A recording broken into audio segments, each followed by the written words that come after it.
Hey y'all, it's Dr. Shamanda. Welcome back to my channel where we talk about all things mental health, personal finance, and overall strategies to live your best life. All right, guys, welcome back to my channel. If you're new here, I am a millennial single mom of 2 teenagers, former high school dropout turned doctor, PhD. I am super excited because it is August 2025 and I wanted to take a moment to give you guys an update on my debt payoff journey. Now, if you have been on this journey with me, you've been following my budget videos, and you see that I track my budget, I track my debt payoff strategy, I track my, or progress rather, I track my savings, my investments, all of that good stuff, and I'm very transparent about those numbers. So if you've been following me, then you know that this year so far, I have paid off over $26,000. And after my final payment next week on my car to pay off my car loan, I would have paid off over $30,000 in just 8 months, y'all. That's crazy, right? And so I'm not a hoarder of information. So I want to just be real and raw with you guys about how I was able to do that, because let's be for real, that's some people's salary for 1 year. So I have been able to pay that off by myself as one person and as a single mom. But there are strategies and techniques that I use to do that. So I want to be able to, assist you guys on your journey as well by being transparent and sharing these things with you guys. So let's jump right into it. Now, number one, you guys already know I'm gonna say it. budget. Okay, so this is my budget book. I actually am using another one right now. This one starts in November, but simply I just write down everything. This is actually what it looks like on the inside, if you can see that. But I literally track every dollar.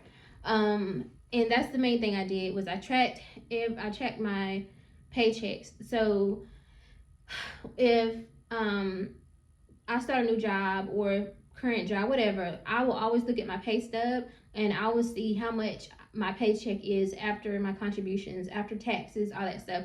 And I write that number down, and moving forward, every paycheck or every budget is based on that number. Now, if it ends up being $1 off or $1 like more, I'm going to add that dollar in. Like when I say I use a zero-based budget, I mean zero-based budget.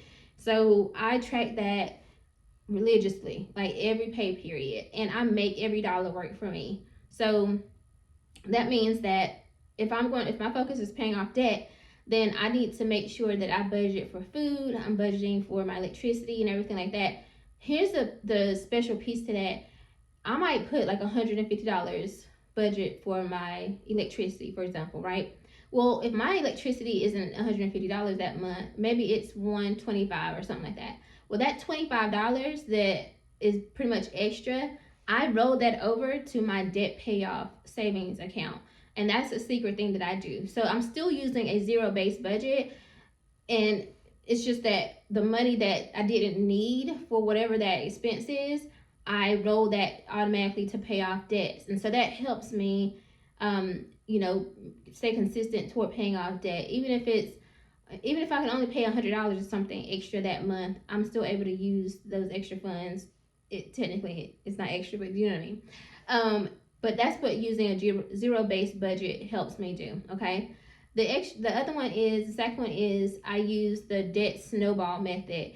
I list my debts from smallest to largest. That's the snowball method. The avalanche method is when you focus more on the interest rate. So you try to pay off whatever debt you have that has the highest interest rate.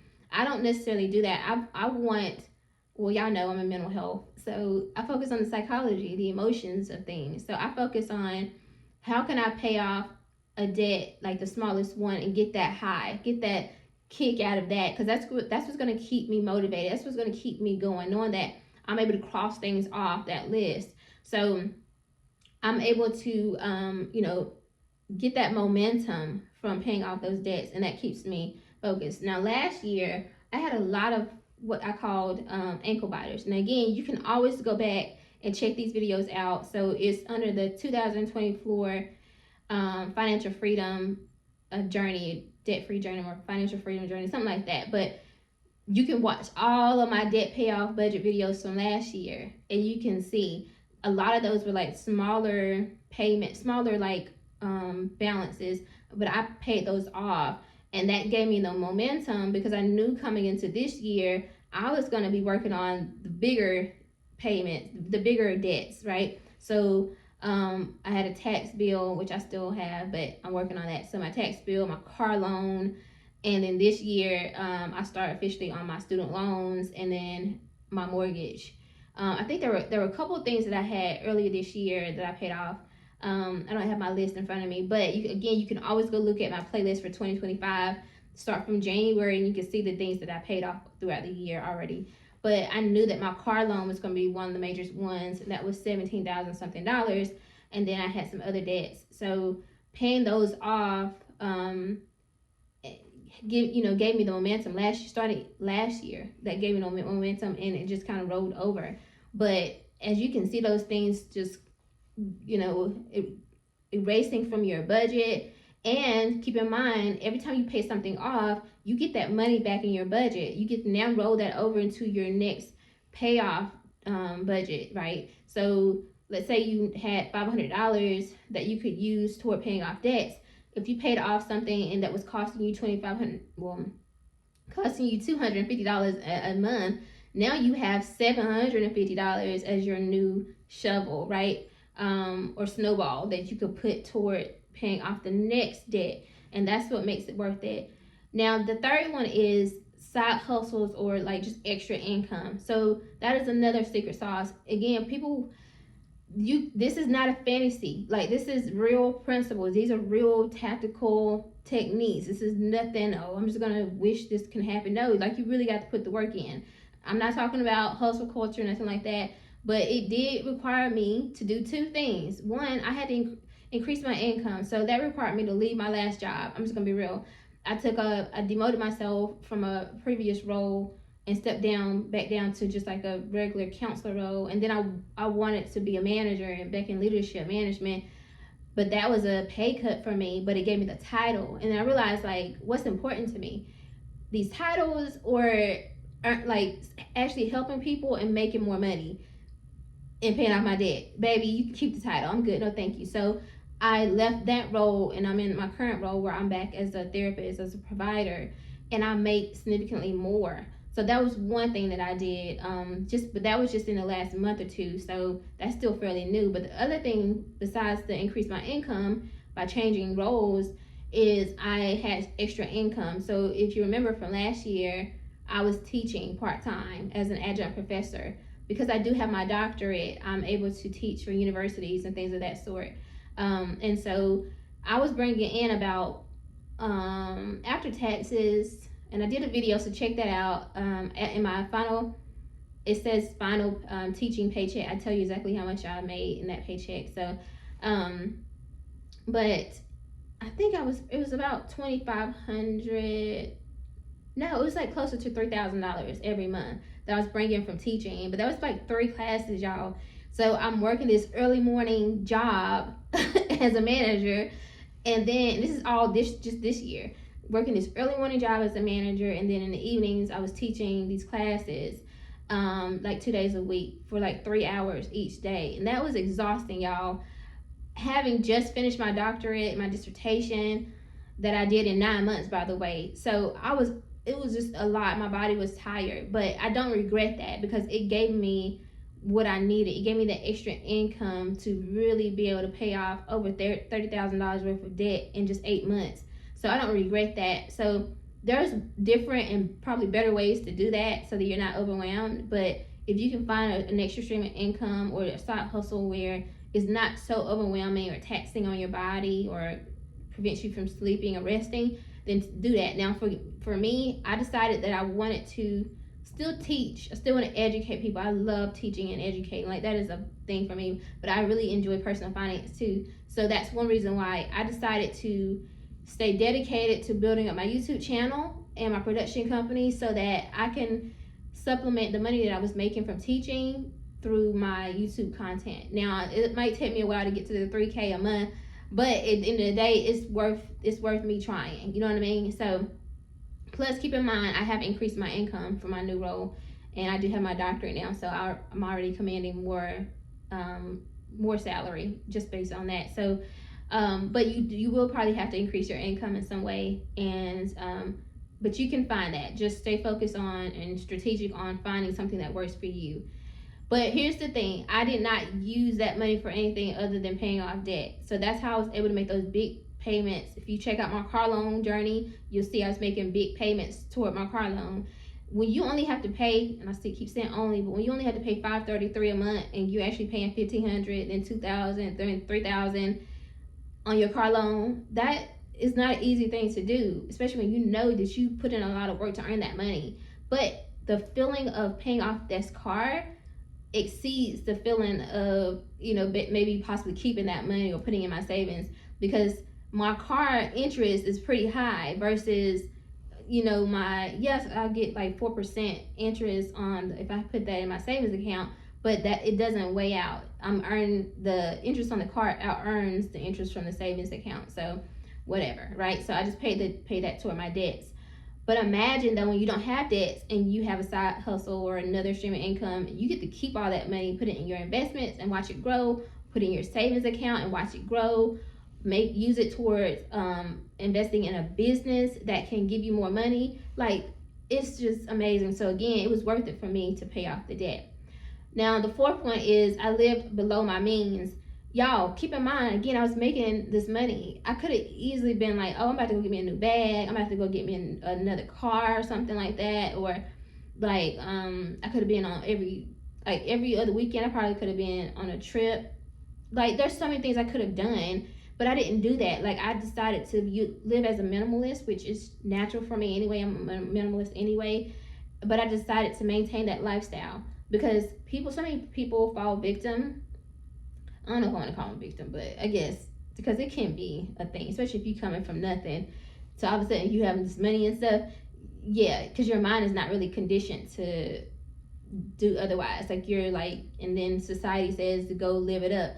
But so many people fall victim to lifestyle creep. Like, as soon as their money start moving up a little bit, they're like, oh, you know, I deserve it. That's the most popular comment I hear all the time. Is like, oh, I deserve this, I deserve that. Yes, you do. But guess what? You also deserve a debt-free life. You also deserve a life where you're not stressed about money, a life where you're not like stuck somewhere you don't want to be. If you want to move, and whatever it looks like, whether it's your job, move locations, move up in your house, like whatever you want to do, change your car, whatever, like, you should be able to do that. You also deserve to be able to do those things. But guess what? That means that you're going to have to be free. Like, you need to not have the hold of debt on you, right? And so for me, nothing is more important than that. That's just how I feel. Freedom is more important than any type of luxury item. Like, that just doesn't matter to me. But not everybody feels that way. So you have to kind of train your mind to think like that. And here's the thing, y'all, I need to really emphasize this. It doesn't have to be forever. It's not forever. Because when I tell you, I like nice things, I love nice things. If I show y'all the house that I want, like my dream home, my dream estate, y'all gonna be like, what? But I thought you said you were minimalist. I am, but baby, I love me some nice things. Like, I love it. But I know that, like, I don't want to be in my nice estate. I don't want to be driving my nice car, my SUV. I don't want to be doing all those things or on this like yacht or on a vacation and knowing in the back of my mind that I have this debt or I have these bills or I owe somebody or I gotta return back to this place by so and so. Like, I don't want that. It won't hit the same for me. I just don't want that.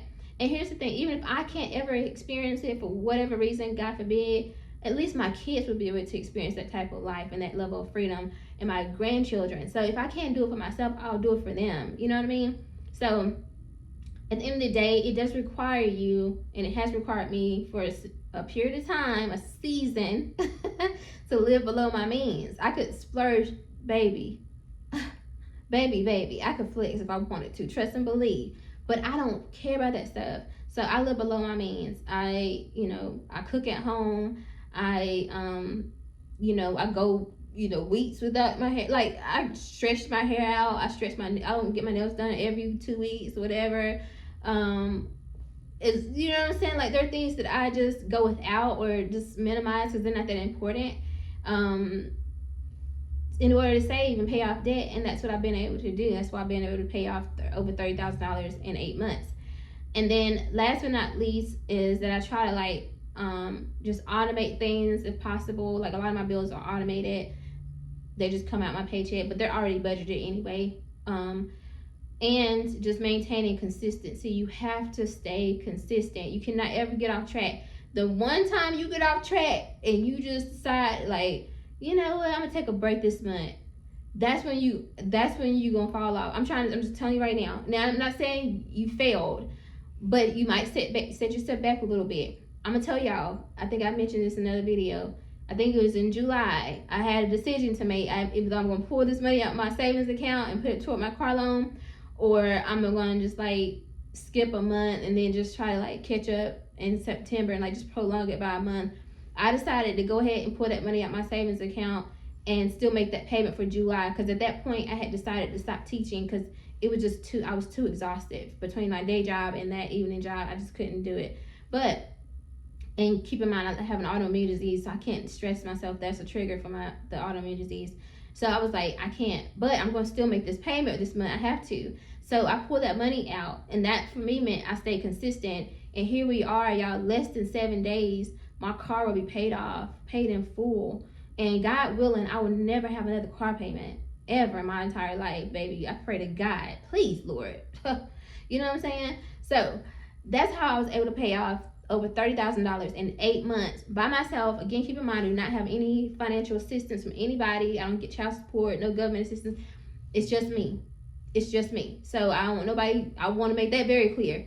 Nobody gave me nothing. My channel's not monetized. None of that. This came from me, just grinding, hustling, in my own way, legally. Working full time and everything like that, teaching, and then just being very strategic with my budget, paying off my bills on time, paying off my debts, and just staying focused, honestly, staying motivated. So that's how I did it. Those are strategies that I definitely think could work for you. It's no secret, it's no special formula. If you implement these, they can work, and it will be life-changing for you. So anyway, I hope you like this video. If you like this video, like, comment, subscribe, share, and I'll see you guys in the next one.